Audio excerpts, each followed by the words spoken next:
Hello friends, Namaste. I hope and wish that you and your families are doing good and your preparations are going well. I am Priyanka Purohit from Shade Samriddhi Guidance SSG. I will upload some audio notes for CA final audit for the 1.5 days quick revision. क्योंकि ये last 1.5 days का revision है, इसीलिए मैं कोई भी notes या PDF share नहीं करूंगी और सिर्फ ऑडियो नोट्स के साथ ही आप अपने नोट्स को लेके ये ऑडियो रिवीजन देख सकते हैं। तो अब हम शुरू करते हैं ऐसे 505 एक्सटर्नल कंफर्मेशन। सबसे पहले देखते हैं एक्सटर्नल कंफर्मेशन का मतलब क्या होता है। It is an audit evidence obtained as a direct written response to the auditor from the third party in paper, electronic form या फिर अदर फॉर्म। यानी कि एक्सटर्नल कंफर्मेशन भी एक तरह का ऑडिट एविडेंस ही होता है, जो कि कैसा होता है, एक रिटन डायरेक्ट रिस्पॉन्स होता है। एक थर्ड पार्टी जो होती है एंटिटी की, वो डायरेक्टली ऑडिटर को रिस्पॉन्स करती है, वो भी रिटन वे में, फिर चाहे वो पेपर पे हो या इलेक्ट्रॉनिक वे में हो, उसे हम एक्सटर्नल कंफर्मेशन कहते हैं। ऐसे 505 का ऑब्जेक्टिव क्या है? इसका ऑब्जेक्टिव भी वही है कि using the external confirmation procedure, auditor क्या करता है, डिजाइन और परफॉर्म करता है ऐसे ऑडिट प्रोसीजर जो उसको हेल्प करते हैं to obtain relevant and reliable audit evidence. जब हम ऐसे 500 पढ़ रहे थे तब हमने देखा था सफिशिएंट एंड ऑडिट एविडेंस, लेकिन एक्सटर्नल कंफर्मेशन के वक्त हमारा ऑब्जेक्टिव होता है to obtain relevant and reliable audit evidence. अब हम एक्सटर्नल कंफर्मेशन के टाइप्स देख लेते हैं। वो मेजरली दो तरह के होते हैं। सबसे पहला होता है पॉजिटिव रिक्वेस्ट, दूसरा होता है नेगेटिव रिक्वेस्ट या फिर negative confirmation. Positive confirmation request का मतलब होता है रिक्वेस्ट की जाती है थर्ड पार्टी को कि वो रिस्पॉन्ड करे directly to auditor, indicating whether it agrees और डिसएग्री। यानी कि अगर वो एग्री करते हैं या नहीं एग्री करते, जो भी बात है वो रिप्लाई करेगा, डायरेक्टली रिस्पॉन्ड करेगा, थर्ड पार्टी रिस्पॉन्ड करेगी ऑडिटर को, किस हिसाब से, किस बात के लिए वो एग्री हो रही है या डिसएग्री हो रही है। Either with the information in the request, जो भी रिक्वेस्ट में इंफॉर्मेशन दी गई है उस बारे में, या फिर प्रोवाइडिंग रिक्वेस्टेड इन्फॉर्मेशन, यानी कि कुछ इन्फॉर्मेशन दी भी जा सकती है या कुछ इन्फॉर्मेशन उनसे मांगी भी जा सकती है। कुछ भी केस हो, in any case they have to respond whether they agree और डिसएग्री। दूसरी बात आता है नेगेटिव रिक्वेस्ट की। तो नेगेटिव रिक्वेस्ट भी क्या होती है, एक तरह की रिक्वेस्ट होती है जिससे हम थर्ड पार्टी से कहते हैं कि वो डायरेक्टली रिस्पॉन्ड करे ऑडिटर को, लेकिन इस केस में ओनली इफ इट डिसएग्रीज। सिर्फ और सिर्फ अगर वो डिसएग्री हो रहे हैं, अगर उन्हें ये बात सही नहीं लग रही है, तब उनको करना है। और वो भी कौन सी बात, with the information in the request, यानी कि जो इन्फॉर्मेशन रिक्वेस्ट में मांगी गई है उससे अगर वो डिसएग्री होते हैं तभी वो रिप्लाई करेंगे, रिस्पॉन्ड करेंगे। यानी कि उनसे एक्स्ट्रा इन्फॉर्मेशन नहीं मांगी जा सकती इन नेगेटिव रिक्वेस्ट। अगला पॉइंट देख लेते हैं कि हम कौन कौन सी एरिया में एक्सटर्नल कंफर्मेशन ऑब्टेन कर सकते हैं। यानी कि while addressing कौन से assertions associated with account balance या फिर उसके एलिमेंट्स। लेकिन सिर्फ यहाँ तक सीमित नहीं है, हम टर्म्स ऑफ एग्रीमेंट और ट्रांजैक्शंस वगैरह के भी बिटवीन पार्टी, यानी कि हमारी एंटिटी और अदर पार्टी के ट्रांजैक्शंस के हिसाब से भी हम एक्सटर्नल कंफर्मेशन उससे मांग सकते हैं। मोस्टली ये किसको एड्रेस करता है, एड्रेस करता है assertions associated with account balances। इसके अंदर कुछ पॉइंट्स है, उसको आपको याद रखने के लिए सबसे अच्छा तरीका क्या है कि आप एसेट्स और लाइबिलिटीज यानी कि बैलेंस शीट को दिमाग में रखिए। सबसे पहले हम जाते हैं एसेट साइड में। एसेट साइड में क्या होता है, सबसे पहले होता है फिक्स्ड एसेट या फिर प्रॉपर्टी प्लांट एंड इक्विपमेंट आप कहें तो प्रॉपर्टी यानी कि उसकी प्रॉपर्टी की टाइटल डीड अगर थर्ड पार्टी ने अगर रख रखी है तो वो सबसे पहला पॉइंट हो गया, जहाँ पे हम एरियाज वेयर एक्सटर्नल कंफर्मेशन में बी यूज्ड। तो हम एसेट साइड में देखेंगे, सबसे पहला आया हमारे पास प्रॉपर्टी की टाइटल डीड। दूसरी बात क्या आती है, एसेट्स के बाद क्या आता है दूसरा, इन्वेस्टमेंट। तो इन्वेस्टमेंट के भी अगर इन्वेस्टमेंट परचेज कर रखी है और उसकी डिलीवरी नहीं मिली है तो वो उसके लिए भी हम एक्सटर्नल कंफर्मेशन यूज कर सकते हैं। फिर एसेट्स हो गया, इन्वेस्टमेंट हो गया, उसके नीचे क्या होते हैं करंट एसेट्स। करंट एसेट्स में क्या क्या हो सकता है, डेटर। तो डेटर से कुछ कंफर्मेशन मांगना है, यानी कि अकाउंट रिसीवेबल से कुछ मांगना है तो वो ले सकते हैं। फिर आता है स्टॉक, इन्वेंट्री। अगर इन्वेंट्री हमने थर्ड पार्टी के पास रख रखी हो तो उसके लिए भी हम कंफर्मेशन मांग सकते हैं। लास्ट पॉइंट इसके अंदर आता है कि बैंक बैलेंस, कैश और बैंक बैलेंस। तो बैंक बैलेंस के कंफर्मेशन के लिए भी आप एक्सटर्नल कंफर्मेशन यूज कर सकते हैं। अब आते हैं हम, ये तो हो गया एसेट साइड, अब आते हैं हम लाइबिलिटी साइड पे। तो लाइबिलिटी में कैपिटल हम कहाँ से लेते हैं, या तो अपने लोन ले रखा होता है तो लोन फ्रॉम लेंडर्स, उनसे भी हम कंफर्मेशन मांग सकते हैं। दूसरी बात आ जाती है इसके अंदर, कोई भी उस लोन के या कोई भी ट्रांजेक्शन के टर्म्स ऑफ एग्रीमेंट की अगर हमें कुछ जानकारी लेनी हो, हासिल करनी हो, उसके लिए भी हम एक्सटर्नल कंफर्मेशन ले सकते हैं। और लास्ट पॉइंट इसके अंदर क्या आता है, हमारे करंट लाइबिलिटीज। करंट लाइबिलिटी में आ गए हमारे क्रेडिटर्स यानी कि अकाउंट पेएबल, तो उनसे भी हम एक्सटर्नल कंफर्मेशन मांग सकते हैं। तो ये जहां पे भी एरियाज वेयर एक्सटर्नल कंफर्मेशन में भी ओपन, इसके लिए आपको क्या ध्यान में रखना है, बैलेंस शीट याद रखनी है, एसेट साइड और लाइबिलिटी साइड। अगला क्वेश्चन इसके अंदर आता है कि एक्सटर्नल कंफर्मेशन के प्रोसीजर बताने हैं, यानी कि अकाउंटिंग ऑडिटिंग प्रोसीजर बताने हैं उसके। तो उसके अंदर 4 स्टेप है। सबसे पहले आपको देखना है कि किसके लिए आपको एक्सटर्नल कंफर्मेशन चाहिए, यानी कि determining the information which needs to be confirmed. दूसरा पॉइंट आता है कि किसको देना होगा, यानी कि selecting the appropriate third party. तीसरा पॉइंट आता है कि कैसे, यानी कि designing of the confirmation request, आप कैसा उसका लेआउट होगा, कैसी होगी, पॉजिटिव होगी, नेगेटिव होगी, क्या होगी। और लास्ट पार्ट इसके अंदर आता है सेंडिंग द रिक्वेस्ट, कैसे भेजेंगे, और इसी के अंदर इंक्लूड होता है फॉलो। तो 4 स्टेप हो गए। सबसे पहला एक्सटर्नल कंफर्मेशन के प्रोसीजर क्या हो गए, 4 हो गए। Determining the information which needs to be confirmed, second selecting the appropriate third party, third designing the confirmation request, and fourth sending the request including its follower. अगला पॉइंट इसमें आता है कि जब भी आप एक्सटर्नल कंफर्मेशन करते हैं तो auditor should employ external confirmation procedure only in consultation and after approval of management. यानी कि अगर मैनेजमेंट अगर आपको रोक रही है या परमिशन नहीं दे रही है तो उनके अगेंस्ट जाके या उनके ऊपर जाके आप एक्सटर्नल कंफर्मेशन सामने वाली थर्ड पार्टी से नहीं मांग सकते। क्यों? क्योंकि एक ये डायरेक्ट रिस्पॉन्स होता है कि थर्ड पार्टी आपको डायरेक्टली, यानी कि ऑडिटर को डायरेक्टली रिस्पॉन्ड करने वाली है, इसमें मैनेजमेंट का इन्वॉल्वमेंट नहीं होता। तो लेकिन उनका इन्वॉल्वमेंट ये रहेगा कि उनको बता के या उनकी परमिशन के साथ ही आप ये एक्सटर्नल कंफर्मेशन वाला जो प्रोसीजर है वो यूज कर सकते हैं। अगला पॉइंट इसमें आता है factors to be considered while designing external confirmation request. तो जब भी आप एक एक्सटर्नल कंफर्मेशन रिक्वेस्ट बना रहे होंगे, डिजाइन कर रहे होंगे, तो आपको किन किन बातों का ध्यान में रखना चाहिए या क्या फैक्टर्स आप कंसीडर करने चाहिए। उसके अंदर कुछ फैक्टर्स हैं, हम सबसे पहले उसको डिवाइड कर लेते हैं कि इसमें क्या क्या चीजें या क्या क्या पार्टीज इन्वॉल्व हो रही है। तो जब आपको एक्सटर्नल कंफर्मेशन रिक्वेस्ट करनी है, डिजाइन करनी है, तो उसमें सबसे पहला आ गई बात कि मैटर, किस बारे में आपको ये एक्सटर्नल कंफर्मेशन चाहिए। दूसरी पार्टी कौन हो गई? ऑडिटर खुद।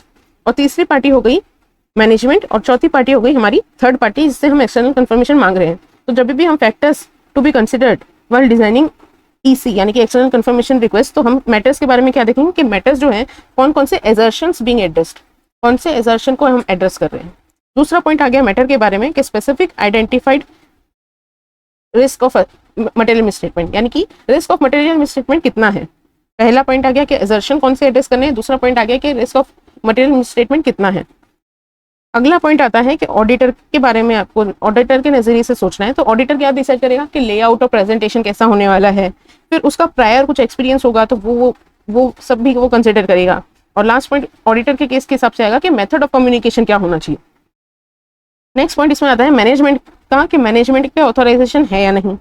और लास्ट पॉइंट इसमें आता है कि थर्ड पार्टी की एबिलिटी हमें देखनी होगी कि क्या वो जो हम कंफर्मेशन मांगेंगे वो रिक्वेस्टेड इंफॉर्मेशन दे भी पाएगा या नहीं। तो ओवरऑल कितने फैक्टर्स हो गए to be considered while designing external confirmation request. सबसे पहला आ गया एजर्शन बीइंग एड्रेस, दूसरा आ गया रिस्क ऑफ मटेरियल मिसस्टेटमेंट, तीसरा आ गया कि ऑडिटर किस हिसाब से लेआउट और प्रेजेंट करने वाला है, वो कौन से मेथड ऑफ कम्युनिकेशन यूज करने वाला है, उसका प्रायर एक्सपीरियंस कैसा है, मैनेजमेंट का ऑथराइजेशन है या नहीं। और लास्ट पॉइंट आ गया कि कंफर्मिंग पार्टी की एबिलिटी है क्या कि वो रिस्पॉन्ड कर पाए अच्छे से। अगला पॉइंट हम देखते हैं इसमें कि पॉजिटिव जब हम एक्सटर्नल कंफर्मेशन मांगते हैं तो उसके इफेक्ट्स क्या क्या होते हैं। तो पॉजिटिव के 3 इफेक्ट्स होते हैं। सबसे पहला उसमें आता है कि हम हर केस में सामने वाली पार्टी से रिप्लाई मांग रहे हैं कि भाई तो एग्री करे या ना करे मेरे को बता दे। दूसरा पॉइंट आता है कि it provides a reliable audit evidence. Positive जो रिक्वेस्ट होती है वो रिलायबल ऑडिट एविडेंस देती है, लेकिन उसमें एक रिस्क बना रहता है कि हो सकता है कि सामने वाली जो थर्ड पार्टी है वो बिना कुछ बताए ही रिप्लाई कर दे, यानी कि बिना वेरिफिकेशन के रिप्लाई कर दे कि हाँ हाँ सब ठीक है, ऐसे ही करके साइन स्टैंप लगा के भेज दिया, वेरिफिकेशन एक्चुअल किया नहीं। तो इस तोड़ अगला पॉइंट जो है वो इसी बात का तोड़ है कि अगर आपको ये वाला जो रिस्क है कि वो बिना वेरीफाई किए आपको दे दे रिप्लाई, उस रिस्क को रेड्यूस करने के लिए आप क्या कर सकते हैं, आप एक्सटर्नल कंफर्मेशन जो आप पॉजिटिव एक्सटर्नल कंफर्मेशन दे मांग रहे हैं उसको आप कुछ इन्फॉर्मेशन उसमें ना दें, या तो कुछ अमाउंट ना दें विदाउट स्पेसिफाइंग अमाउंट, या फिर without specifying any other information, और सामने वाली पार्टी को थर्ड पार्टी को बोले कि भाई तू इसमें इन्फॉर्मेशन फिल कर कि भाई इतना इतना बैलेंस बाकी है, या फिर जो भी और कोई इन्फॉर्मेशन है asking to fill either the amount और the other information by the third party कि भाई थर्ड पार्टी को बोल दे तू बता दे। तो ये 3 इफेक्ट्स हो गए पॉजिटिव एक्सटर्नल कंफर्मेशन के। अगला पॉइंट आता है नेगेटिव कंफर्मेशन कब यूज करनी है, नेगेटिव रिक्वेस्ट किस हिसाब से यूज की जाती है। तो जो नेगेटिव है वो क्या होगी, वो लेस परसुएसिव होगी, क्योंकि हमने जैसे कहा कि पॉजिटिव वाली तो हमें अच्छा एविडेंस प्रोवाइड करती है, यानी कि नेगेटिव क्या होगा, लेस परसुएसिव एविडेंस प्रोवाइड करती होगी।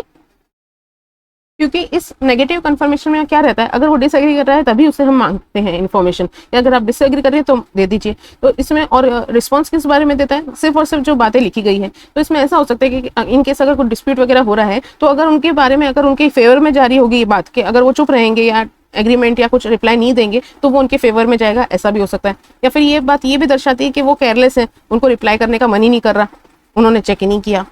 और इसीलिए जो नो रिस्पॉन्स होता है is not explicitly indicating accuracy of the information. अगर उनसे रिप्लाई नहीं आता है इसका मतलब ये नहीं होता कि आपने जो इन्फॉर्मेशन मांगी है वो सही है, क्योंकि इसका कोई प्रूफ ही नहीं होता।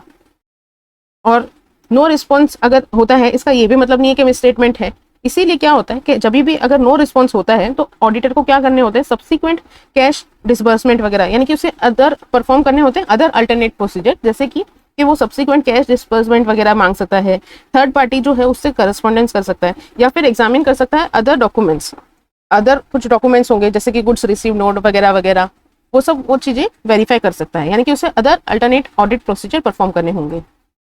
अब हम सर्कमस्टेंसेस देखते हैं जब हम नेगेटिव कंफर्मेशन जो है वो यूज कर सकते हैं। कब यूज कर सकते हैं? सिर्फ 4 केस हैं। या तो जब रिस्क ऑफ मटेरियल मिसस्टेटमेंट बहुत ही कम हो, और या जिस हम एजर्शंस की बात कर रहे हैं उन एजर्शंस के ऊपर जो कंट्रोल है वो बहुत ही इफेक्टिव लगाया गया है, तो हम नेगेटिव कंफर्मेशन से भी काम चला सकते हैं। तीसरा पॉइंट आता है कि जो पॉपुलेशन जो है, पॉपुलेशन कैसी है, हमारे जो डेटा या जो इन्फॉर्मेशन हमें चाहिए उसकी, it's a very large number of small products, small amounts और होमोजेनियस अकाउंट बैलेंसेस हैं। बहुत सारे हैं लेकिन छोटे छोटे हैं और एक जैसे हैं। अगर हमारी पॉपुलेशन ऐसी है तो हम ये नेगेटिव कंफर्मेशन यूज कर सकते हैं। नेक्स्ट पॉइंट आता है कि हमारा एक्सेप्शन रेट बहुत ही कम है, यानी कि इसके ऊपर गलती होगी या कुछ होगी वो बहुत ही हमारी एक्सेप्शन रेट है वो कम है। दूसरी बात आती है, लास्ट पॉइंट इसके अंदर आता है कि ऑडिटर कोई भी ऐसी सर्कमस्टेंस से अवेयर नहीं है कि उसे कोई भी बात का ऐसा नहीं लगता कि जो थर्ड पार्टी होगी वो इस नेगेटिव रिक्वेस्ट को डिसरिगार्ड कर देगी या नजरअंदाज कर देगी। तो 5 पॉइंट क्या क्या हो गए? रिस्क ऑफ मटेरियल मिसस्टेटमेंट कम है, कंट्रोल्स उस एजर्शन के ऊपर बहुत ही ज्यादा इफेक्टिव है, पॉपुलेशन हमारी लार्ज है लेकिन स्मॉल है और होमोजीनियस अकाउंट बैलेंस की है, एक्सेप्शन रेट हमारी कम है, और ऑडिटर कोई भी ऐसे सर्कमस्टेंसेस के बारे में अवेयर नहीं है कि उसे लगता हो कि थर्ड पार्टी इस रिक्वेस्ट को डिसरिगार्ड कर देगी। अगला पॉइंट इसमें आता है कि हमने कहा ही है कि ऑडिट प्रोसीजर इन स्पेशल सर्कमस्टेंसेस, क्यों? क्योंकि मैनेजमेंट का अगर रिफ्यूज कर देती है ऑडिटर को कि वो रिक्वेस्ट सेंड नहीं करनी, तब उसे क्या करना होगा? तो जब भी मैनेजमेंट अगर ठुकरा देती है कि आप ये पर्टिकुलर पार्टी से कंफर्मेशन ना मांगिए कुछ भी रीजन देख के, तो हमें क्या करना है, उनसे इंक्वायरी करनी है उन रीजंस के बारे में, और उन्हें कहना है कि ये सारे आपके जो ये रीजंस है ना मैनेजमेंट, वो तुम लिख के दे दो रिक्वेस्ट में, मेरे को एक जो भी तुम रिक्वेस्ट कर रहे हो मेरे को लिखित तौर पर दे दो। दूसरी बात, ऑडिटर इवेल्युएट करेगा कि इसके इम्प्लीकेशंस क्या पड़ रहे हैं रिस्क ऑफ मटेरियल मिसस्टेटमेंट पे, और जो उसके, क्योंकि अब उसे इस हिसाब से तो ऑडिट एविडेंस मिलेगा नहीं, तो उसे दूसरे अदर ऑडिट प्रोसीजर परफॉर्म करेंगे तो उसका नेचर, टाइमिंग एंड एक्सटेंट पे क्या असर पड़ेगा।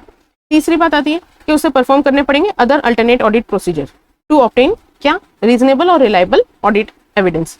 अगर आप समझिए कि जो मैनेजमेंट ने उसको रीजन दिया है वो ऑडिटर को अनरीजनेबल लग रहा है, उसको सही नहीं, जेन्युइन नहीं लग रहा है, या फिर जो भी ऑडिटर है वो अदर ऑडिट प्रोसीजर करके या नहीं कर पा रहा है, उस वजह से वो रिलायबल और reasonable relevant audit evidence obtain या कलेक्ट ही नहीं कर पा रहा है, तब वो क्या करेगा? तब वो 2 काम करेगा। सबसे पहले तो करेगा, कम्युनिकेट करेगा TCWG को, और फिर डिटरमाइन करेगा कि अब भाई मेरी रिपोर्ट के ऊपर, यानी कि ऑडिट ओपिनियन के ऊपर क्या इफेक्ट आने वाला है इन सब बातों का।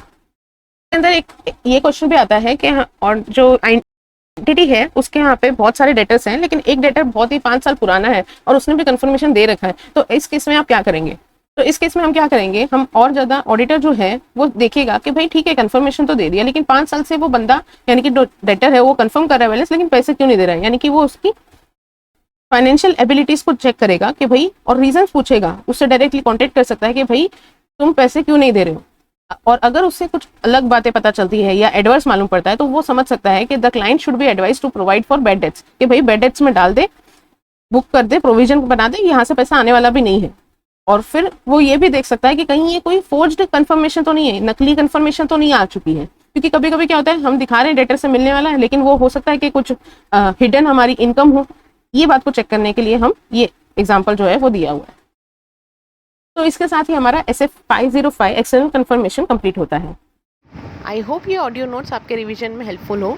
Thank you so much for watching. This is me Priyanka Purohit. All the very best for your exams. Happy learning.